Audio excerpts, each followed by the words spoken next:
আল্লাহর রাসূল সাল্লাল্লাহু আলাইহি ওয়াসাল্লাম সাহাবীকে দুই কথায় নসিহত করে, এক কথায় লা তাগযাব লা তাগযাব লা তাগযাব। নবীর ইলম জাওয়ামিউল কালিম, নবীজির একটা দুইটা হাদিসও যদি কিয়ামতের পূর্বেও কারোর মুখস্থ থাকে তার আখলাক সুন্দর হয়ে যাবে। কারণ আল্লাহর রাসূলের ছোট্ট ছোট্ট কথার ভেতরে সাগর সাগর ইলম আছে। যেমন উপমা স্বরূপ আল্লাহর রাসূলের আরেকটা হাদিস, ইন্নামাল আমালু বিন্নিয়াত, ছোট্ট একটা হাদিস কিন্তু কিয়ামত পর্যন্ত জমিনে যত মানুষ আসবে সব মানুষের আমল ঠিক করবে। আল্লাহু আকবার, জোরে করে বলেন। হয় নাই আওয়াজ করে আরো জোরে করে বলেন আল্লাহু আকবার। কতটুক হাদিস, ছোট্ট একটা হাদিস, কিন্তু এই ছোট্ট একটি হাদিস কিয়ামত পর্যন্ত যত মানুষ জমিনের উপরে আসবে সবার আমল ঠিক করবে। রুব্বা আমালিন সাগীরিন তুআজ্জিমুহুন নিয়া, রুব্বা আমালিন কাবীরিন তুসাগিরুহুন নিয়া। নবীর এক হাদিসও যদি কারোর মুখস্থ থাকে ইবলিস তার আমল চুরি করার ক্ষমতা রাখবে না। এই একটা হাদিস মুখস্থ থাকলে জাওয়ামিউল কালিম। এ কারণে কয় বাল্লিগু আন্নি ওয়ালাউ আয়া। হাকিমুল উম্মত আশরাফ আলী থানভী রহমাতুল্লাহ আলাইহি নিয়তের হাদিসের জমইয়াত বর্ণনা করতে যায় বলে কি জানো? নিয়তের হাদিসের মর্ম কি? নিয়ত দিয়া কি খালি ছোট আমল বড় হয় আর বড় আমল ছোট হয় না? নিয়ত দিয়া গুনার কাম ইবাদত হয়ে যায়, ভুল নেকি হয়ে যায়। ভুল কি হয়ে যায়? স্যার হইছেন কে মিয়া, ভুল করছে কিন্তু এটা কি হয়ে যায়? কথা কাট, ভুল করছে এটা নিয়তের কারণে কি হয়? নেকি হয়। যেমন মুজতাহিদরা যদি ইজতিহাদে কোনো ভুল করে তো তার ভুলটা নিয়ত যে ভালো ছিল উম্মতরে বাঁচানোর নিয়ত, ভুল করলেও মুজতাহিদ তার ইজতিহাদে যদি ঠিকঠাক ইজতিহাদ করে 2 সওয়াব পায়, ভুল করলেও 1 সওয়াব পায়। কারণ তার ইজতিহাদটা ছিল জাতিকে বাঁচাইবার জন্য। নিয়ত বড় না? হ্যাঁ, নিয়ত বড়। হাকিমুল উম্মত মুজাদ্দিদুল মিল্লাত আশরাফ আলী থানভী আরো বলেন, নিয়ত ভালো করে মিছা কথা কইলে মিছা কথায়ও সব হয়ে যায়। যেমন মসজিদের ডান পাশে একজন নামাজ পড়ে, বাম পাশে একজন নামাজ পড়ে, আব্দুর রহমান আব্দুর রহিমের ভেতরে মিল নাই, একটা আর একটারে দেখতে পারে না। ইমাম সাহেব চিন্তা করে এই দুইজন যে দুই প্রান্তে দাঁড়ায় নামাজ পড়ে এখন একটু মিলান দরকার। দুই বাইরে মিলাইলে আল্লাহ খুব খুশি হয়। দুই বাইরে যদি কেউ মিলায় দেয় মহান আল্লাহ খুশি হয়। এ কারণে আল্লাহর রাসূল দুইজনকে মিলানোর জন্য পেরেশান থাকতেন। দুই ভাইয়ের ভেতরে গন্ডগোল দেখলে আল্লাহর রাসূল বলতেন 3 দিনের বেশি কথা না কইলে কিন্তু ইবাদত আসমানে যাইব না। মিল্লা যা মিল্লা যা, একজন আর একজনকে আল্লাহর জন্য ভালোবাসবি।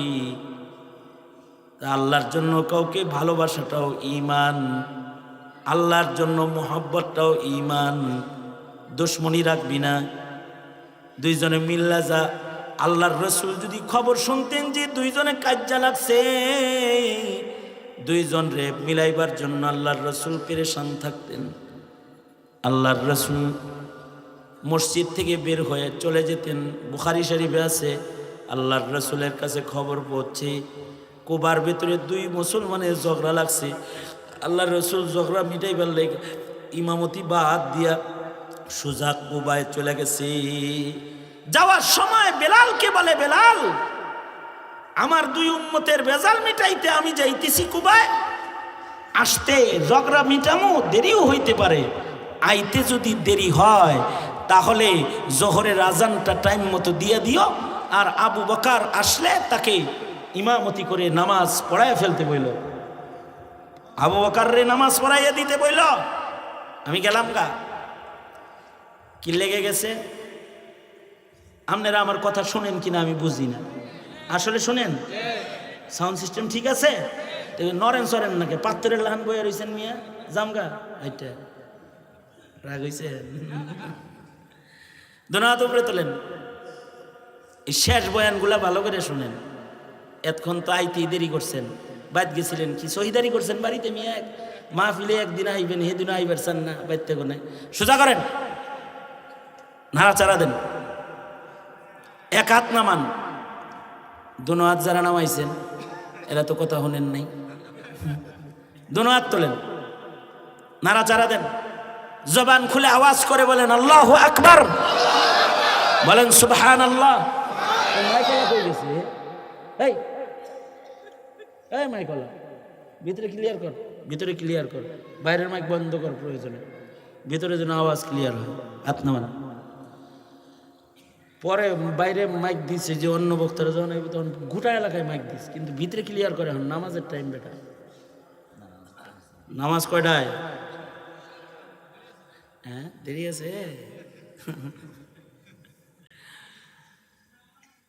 তা আল্লাহর রাসূল কি বললেন? হযরত বেলাল কি বললেন? বেলাল, আমি দুইজনের ঝগড়া মিটাইতে কুবায় যাচ্ছি, আজানের ওয়াক্ত হলে আজান দিয়ে দিও, আর আবু বকর আসলে আবু বকর রে বইলো ইমামতিটা করে আলাইতে। আল্লাহর নবী চলে গেলেন। আসলে কাজ্জা মিটাইতে, বিচার করতে, সালিশ করতে টাইম লাগে না, ঝগড়া মোটে থামে না। আল্লাহর রাসূলের তো দেরি হয়ে গেছে। এদিক দিয়া জোহরের আজানের রক্ত হয়েছে, বেলাল তো আজান হাঁকায়া দিছে, মুসল্লিরা সব আসছে। সাহাবীরা তো নবী না দেখলে পাগল হয়ে যেত। আপনারা যেরকম আলেম না দেখলে পাগল হয়ে যান, আওয়ামী লীগ ছাড়া। আসতে কইলে কি জোরে আওয়াজ করে বলেন, ঠিক না? ঠিক জোরে বলেন। আপনারা মোল্লা না দেখলে পাগল হয়ে যান। যাদের ভিতরে ঈমান আছে তারা তো মৌলবী দেখলে তাদের ভাল লাগে, কিন্তু আওয়ামী লীগ যেগো এগুলোর খালি জেলে রাখলে ভাল লাগে। এ কারণে এই দেশের মানুষ ওগরে তাড়ায় দিছে, যা যা করে ভাল লাগে তাদের কাছে যায় থাকবে, যা দাদার কাছে যায় থাকগা। দাদার কাছে চলে গেছে। এরপরেও মাঝে মাঝে আবার খবর পাঠায় আইতাছি, যে কোনো সময় আইতাছি, এই কথা বলে। আমরাও বলি আপা আয়া পড়েন, অনেক হিসাব নিকাশ বাদ আছে, শাপলার রক্তের হিসাব বাদ আছে, রাজপথের রক্তের হিসাব বাদ আছে। আসেন, যুদ্ধ অপরাধী ট্রাইব্যুনাল গঠন করে বিচার করছেন না, শাপলার রক্তের ট্রাইব্যুনাল গঠন করে আপনার বিচার করা হবে। আয়া পড়েন, খালি আয়া পড়েন। মোল্লা মারেন আর মোল্লা জেলে রাখেন। মৌলবী দেখাই ইমান, নবী দেখাও। সাহাবীরা নবীরে না দেখলে পাগল হয়ে যেত। একবার তো নবীজি হঠাৎ করে মসজিদ থেকে বাইরে হয়ে কই জেনে গেছে গা, সাহাবীরা তো পাগল হয়ে গেছে, কই গেল নবী, কোথায় গেল? হযরত আবু হুরায়রা থেকে রওয়ায়াত, হযরত আবু হুরায়রা বলেন আমিও পাগল হয়ে গেছি। নবীজিরে তালাশ করতে করতে দৌড়া এক বাগানে গেছি, যায় শুনি বাগানের ভিতরে নবীজি আছে। বাগানের গেট খুঁজা পাইতাছি না, কেমনে ঢুকবো? শেষ বেলায় আল্লাহর রাসূলরে দেখার পিপাসা লাগছে, নবী দেখার পিয়াস লাগছে। তাড়াতাড়ি ঢোকার জন্য পানির নালা যেটা আছে দেয়ালের নিচ দিয়ে ড্রেনের ভিতর দিয়ে হামাগুড়ি দিয়ে ভিতরে ঢুকে পড়ছি। কাপড় সব ভিজে গেছে, খেজুরের বাগানের পানি যাওয়ার ড্রেন দিয়ে ঢুকছি। নবীজির সামনে যায় দাঁড়ায় গেছি ভিজা গায়ে। আল্লাহর রাসূল আমাকে দেখে বলে আবু হুরায়রা এইভাবে ভিজা টিজাইছো কে? আবু হুরায়রা বলে সরওয়ারে দো আলম, আপনারে না দেখে পাগল হয়ে গেছি। শুধু কি আমি আইছি নাকি সব আইতাছে, সব আপনারে দেখতে বাগানে আইতাছে। আল্লাহর রাসূল বললেন যাও যাও, আইতে হইব না, সবগুলারে ফিরাও। এই যে জুতা দিলাম, আমার জুতা লইয়া যাও, আর যায় বলো কেউ যদি মুখ দিয়ে তাওহীদ উচ্চারণ করে তাহলে সে জান্নাতে যাবে। মান ক্বালা লা ইলাহা ইল্লাল্লাহ দাখালাল জান্নাহ। আল্লাহু আকবার, জোরে করে যাও, এই জুতা লইয়া যাও। জুতাটা হইল দলিল, কথাটা আমার জুতা লইয়া যাও। নবীজির জুতা দিয়ে দিছে, আবু হুরায়রা জুতা নিয়ে যাইতেছে। যাইতেই প্রথম দেখা হয়েছে হযরত ওমরের সাথে। ওমর তো শানওয়ালা, লাউ কানা বাদি নবিয়্যুন লাকানা ওমর। নবীজি ওমর সম্পর্কে বলেছেন আমার পরে জমিনে কেউ নবী হইলে ওমর নবী হইত। এবং হযরত ওমরের শান, হযরত ওমর মুহাদ্দাস, হযরত ওমরের হৃদয়ে আল্লাহর কথা আল্লাহ তাআলা ঢালে, মেজাজে ওহী। ওমর যেমন বলে কোরআন তেমন নাজিল হয়ে যায়। আল্লাহু আকবার। তেমন কোরআন নাজিল হয়ে যায়। এমনকি উমরের বসিরত এত, মদিনায় কেউ স্বপ্নে দেখলে কিছু উমরও হেডাও দেখে, মানুষের স্বপ্ন উমর দেখে। হযরত আলী বলে একদিন আমি স্বপ্নে দেখছি, উমর আমার স্বপ্নও দেখে। হযরত আলী স্বপ্নে দেখছে যে স্বপ্নে আল্লাহর রাসূল খেজুর বিতরণ করতেছে, গাছের পয়লা খেজুরকে যেন নিয়ে আসছে, আর নবীজি গাছের পয়লা খেজুর বিতরণ করতেছে। হযরত আলী বলে আমার বাড়ি এসে গেল, লাইনে দাঁড়াইলাম, নবী আমার একটা খেজুর দিল, খাইলাম, মুখে দিয়ে চাবাইতেছি, আর মসজিদের আজান শুরু হয়ে গেছে, ঘুম ভেঙে গেছে, দেখি যে খেজুরের দানা বিচি মুখেই আছে। হযরত ওমরের শাসন আমল তখন। হযরত আলী বলে ওযু করে মসজিদে গেলাম, যায় দেখি উমর নামাজ পড়াইতেছে, নবীজি যে জায়গায় হেলান দিয়ে বসছে নামাজের পরে দেখি উমর ওই জায়গায় হেলান দিয়ে বসছে। একজন গাছের পয়লা খেজুর নিয়ে মসজিদে ঢুকছে, স্বপ্নে দেখছি নবীর হাতে যেমনে দেয় ঠিক দেখি, বাস্তবে দেখি উমরের হাতে হেমনে দিতেছে, দিয়া কয়েক গাছের পয়লা খেজুর বন্টন করে দেন।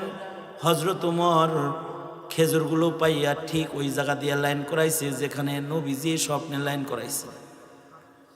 হযরত আলী বলেন আমিও দাঁড়ায় গেলাম লাইনে, সবাই রে হযরত উমর একটা একটা খেজুর দিল, আমি হাত পাতলে আমারও একটা দিল, দিয়াই মুখে দিলাম। এবার বললাম আমার কি আর একটা দেওয়া যায় না, আছে তো জুরিতে। হযরত আলী বলে উমরের বসিরত এত বেশি।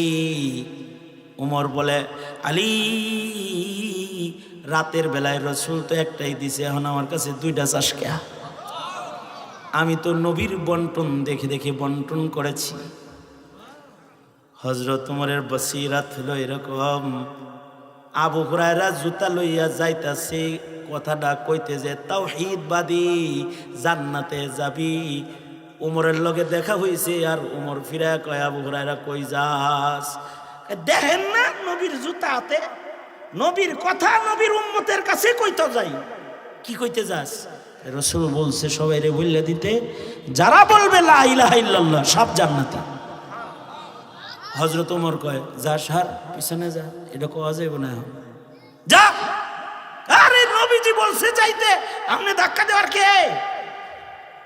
হযরত ওমর ধাক্কা না, এবার বুকের ভিতরে একটা ঘুষি বসাই দিয়েছে, যা ওইদিকে। হযরত আবু হুরায়রা ঘুষি খাইয়াছি তো পড়ে গেছে না, এবার নবীজির কাছে গেছে, যে কান দেয়ার কয় আল্লাহর নবী উমর আমারে মারছে।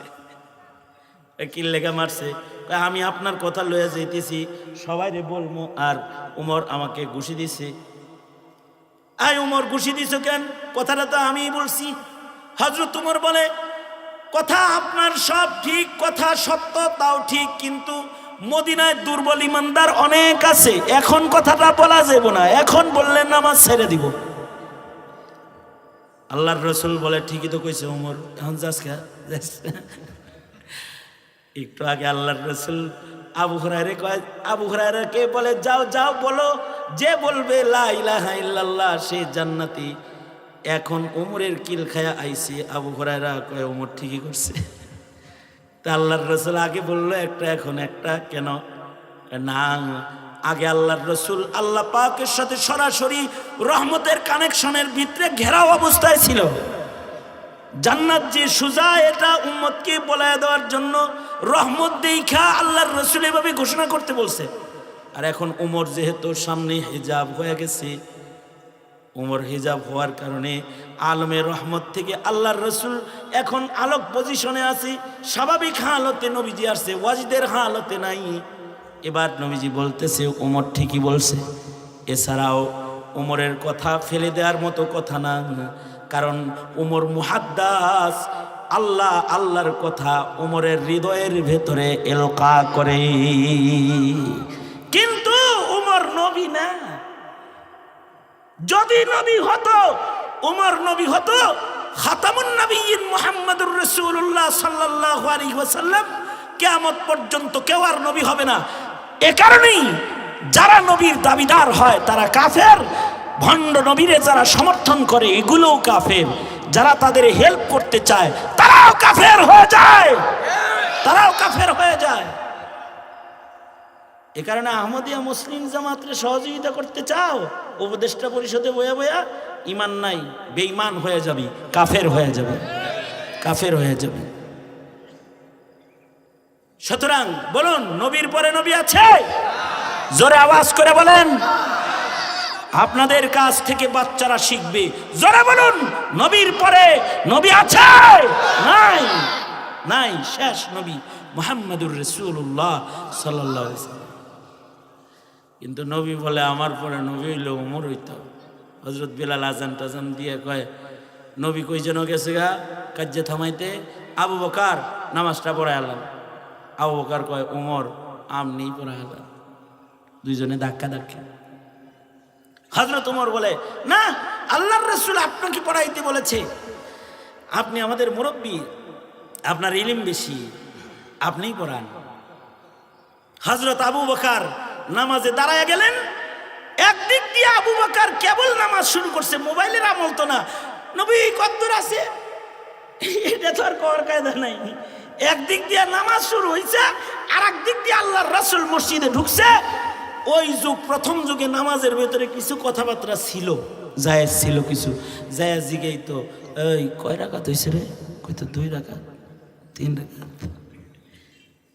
আল্লাহর রাসূল আসছে, আবু বকর ইমামতিও করতেছে, সাহাবীরা পিছন থেকে, এই আবু বকর মাতব্বরি বাদ দাও, পিছে আহো, আল্লাহর রাসূল আইছে, বুঝাইতেছে আর কি। কিন্তু হযরত আবু বকর তিলাওয়াতের ভিতরে এত মশগুল, আওয়াজ শুনতেছে না। সবাই মিলে প্রায় সাহাবীর শুরু করছে। এবার আবু হুরায়রার, হযরত আবু বকরের হুশ আসছে, না রে পিছনে মনে হয় আল্লাহ নবী আইছে। আস্তে করে পিছনে আইসা নবীজিকে সামনে যেতে বলে। আল্লাহর রাসূল বলেন, আবু বকর আপনিই পড়াইয়া দেন। আবু বকর ইশারা দিয়ে কয়, বলছেন এতেই তো আমি আবু বকর অনেক হয়ে গেছি। আল্লাহর নবী, আপনি থাকতে ইমামতি করার যোগ্যতা আমার নাই, আপনিই পড়ান। আল্লাহর রাসূল ইমামতি করলেন, নামাজ পড়াইলেন। নামাজের পরে ঘুইরা বৈশা কয়, এই আমি আসছি আর এরম এরম করছিস কেন? কয় লুকমা দিছি, আমনে আইছেন হে পড়াই কেন? পুরুষের লুকমা এমনে না, পুরুষের লুকমা বিত্তাসবিহ, হাতে আওয়াজ মহিলারা দিবে। তোরা যদি ইমামকে কিছু বলতে হয় তাহলে পেছন থেকে বলবি আল্লাহু আকবার, সুবহানাল্লাহ, এগুলো কবি। এই কারণে দেখেন না, আমাদের ইমাম যদি কোনো ভুল করে, পেছন থেকে মুক্তাদিরা কি কয়? তাসবিহ পড়ে। বাহরহাল আমি যেটা বলতেছিলাম, দুইজনের ভিতরে কাজ্জা লাগলে আল্লাহর রাসূল অস্থির হয়ে যেতেন। এই কারণেই দুইজনের ঝগড়া থামাইতে মিথ্যা কথা বললে এ মিশা কথায় কোনো গুনাহ হয় না, কারণ নিয়ত ভালো যে মিশা কথায় গুনাহ নাই। আল্লাহু আকবার, জোরে করে বলেন। ইন্নামাল আমালু বিন্নিয়াত। হ্যাঁ, হাকিম মোহাম্মদ থানবী বলে, দক্ষিণ মেরু উত্তর মেরুর মুসল্লিরে এক জায়গায় করার জন্য ইমাম সাহেব কিছু মিথ্যাচার শুরু করেছে, অথচ মিথ্যা উম্মুল মাআসি আকবারুল কাবায়ের, একটা মিথ্যা কথা দোজখের আগুনে পড়ার জন্য যথেষ্ট। কিন্তু ইমাম সাহেব ধোঁয়ায় মিশা কথা কইতেছে, দুইটারে মিলাইবার লেগা দক্ষিণ দিকে যায় বৈশা আব্দুর রহমান রে কয়, ওই হেরে চিনেন আব্দুর রহিম? ওই চিনি, আমার খালাতো ভাই তো, সোফা দেখতে পারি না, দেখলেই আমার মেজাজ খারাপ হয়। ইমাম সাহেব কয়, আমিও জানি আপনার মেজাজ খারাপ হয়, কিন্তু আপনার একটা খবর বলি। সে কিন্তু কি বলে জানেন? সে বলে এই মসজিদে যদি তাকবীরওয়ালা কোনো মুসল্লি থাকে তাহলে নাকি আপনি আছেন। আসলে ইমাম সাহেব মুসল্লির গুণ জেনে নিজেই বানায় বানায় হের কাছে কইতাছে, মিশা কথা কয়, কথা ঠিক কিচ্ছু কয় নাই। তাই নাকি? তাহলে ওর লোক এরকম বেজাল করি গিয়া। পরের দিন আব্দুর রহমান রেজা বলে, কি খবর? কালকে দেখলাম আমার দুশ্মনের লোকে আপনার পিটিস পিটিস, আজকে আইসে নিয়ে না, কি হয়েছে কন্ত দেখি? কি কইল ও? কি কইব আবার? আপনি যেরকম দুশ্মন মনে করেন, আমি তো কোনো দুশ্মনী দেখি না। হে তো কইল যে এই মসজিদে যদি মসজিদে বইসা থেকে হক আদায় করার কেউ থাকে তাইলে আপনি সবার আগে ঢুকেন, সবার পরে বাইরন, আপনার এই গুণগানগুলোই তো কইল, আর আপনি হেরে দেখতে পারেন না। ধর্মিয়া দিছে একটা ডাটা নি, হায় হায়, তাই হেরে এরকম ঘৃণা করি কে গো? পরে রক্তেই দেখে দুই মুসল্লি এক জায়গায় ইমাম সাহেবের পিছে খাড়াইছে। এবার বলুন, হাকিম মোহাম্মদ থানভী বলে এই যে দুইজনের ভিতরে মিথ্যাচার কিছু করেছে, নিয়ত হইল দুই ভাইয়ের দ্বন্দ্ব মিটাও, দুশ্মনী সরাও, মোহাব্বত ঢুকাও। নেক নিয়তের কারণে অসত্য শব্দের প্রত্যেকটা উচ্চারণে আল্লাহ তাআলা নেকি দান করেছে। আল্লাহু আকবার জোরে করে বলেন। নবীজির জাওয়ামিউল কালিম, এটা নবীজির মুজিজা। আল্লাহর রাসূল সাল্লাল্লাহু আলাইহি ওয়াসাল্লামের আরেকটা দৃষ্টান্ত, আল্লাহর রাসূল সাল্লাল্লাহু আলাইহি ওয়াসাল্লাম ১৫০০ বছর আগে আল্লাহর নবী বলেছেন কুল্লু মুসকিরিন হারাম। ছোট্ট একটা কথা, কুল্লু মুসকিরিন হারাম, এই একটা কথা দিয়া কিয়ামত পর্যন্ত সব নেশা হারাম হইতে থাকবে। নবীর যুগে মদ হারাম হয়েছে, সেখানেও দলিল ছিল নবীর কথা। আজকে ইয়াবা বাবা এসেছে, এটা হারাম হওয়ার জন্য নবীর ১৫০০ বছর আগের দুইটা শব্দই যথেষ্ট। সামনে যদি খালা মামা নামক কোনো নেশাও আসে, এইটা হারাম বানাইবার লেগা নতুন আয়াত আসমান থেকে নাজিল করা লাগবে না। ১৫০০ বছর আগের কুল্লু মুস্কিরিন হারাম শব্দ যথেষ্ট হয়ে যাবে। এইটার নাম হলো ইলমে দ্বীন। ৪০ বছর আগে তোমরা স্কুল কলেজে যা পড়েছে তা তোমরা এখন পড়ো না, এখন তোমরা অন্য কোনো ঘোড়ার ডিম পড়ো। তোমাদের পরে ৪০ বছর পরে যারা আসবে তারা নতুন ঘোড়ার ডিম পড়বে।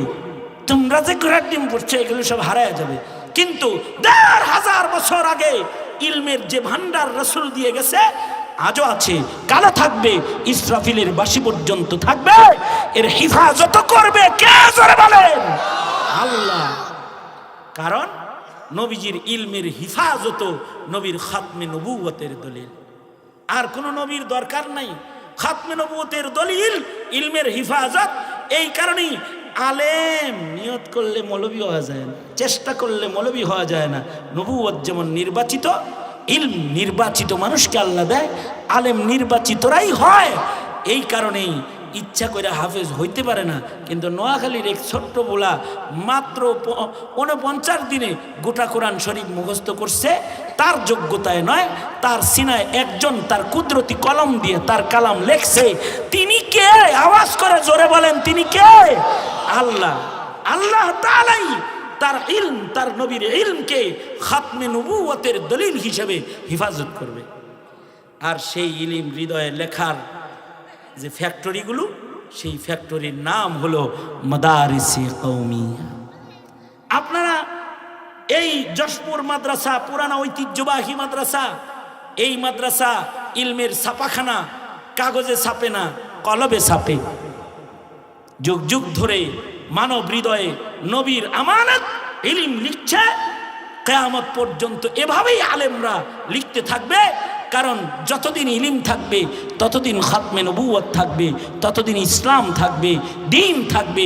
যেদিন ইলম থাকবে না, আলেম থাকবে না, দ্বীন থাকবে না, শাহজালালের পুণ্যভূমি নাস্তিকের বাজারে পরিণত হবে, হয়েও গেছে। আলেমদেরকে বেইজ্জতি করা শুরু করেছ, জমিনে এখন নাস্তিকের সংখ্যা বেড়ে গেছে। কালকে আলেমদের ইজ্জত করবে না, পরশু এ জমিন কাফের মুশরিকদের আখড়ায় পরিণত করবে, নাস্তিক বেঈমানের আখড়ায় পরিণত করবে।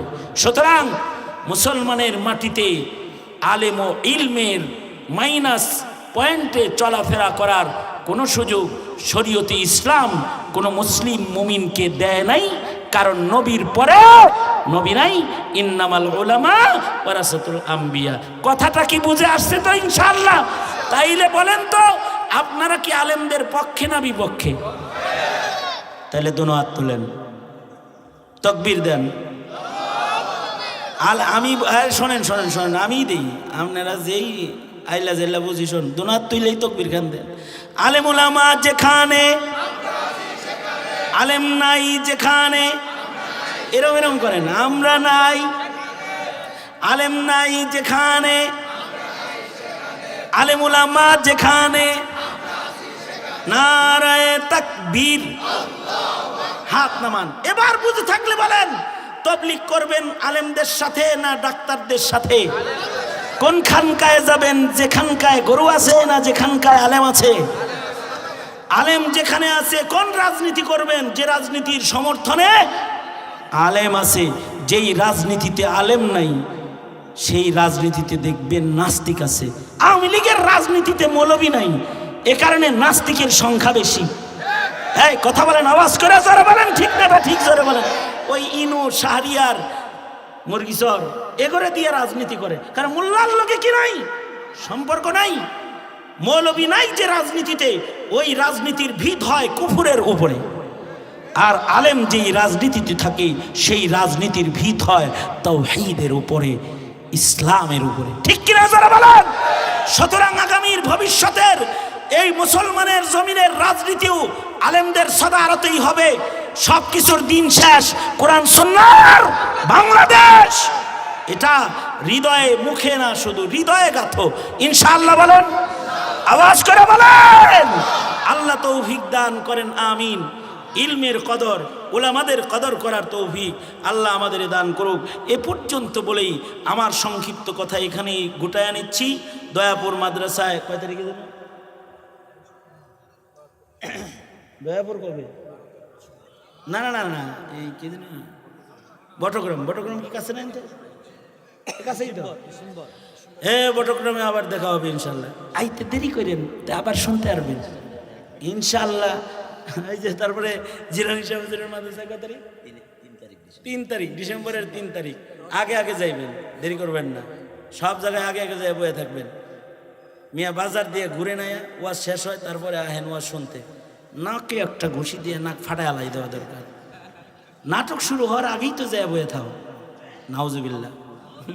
আমনে করে কই নেই, যারা এই কাম করে হে করে কইছি। আপনারা কিছু কিছু ভালো, পুরা ভালো না। যাই হোক, আল্লাহ তাআলা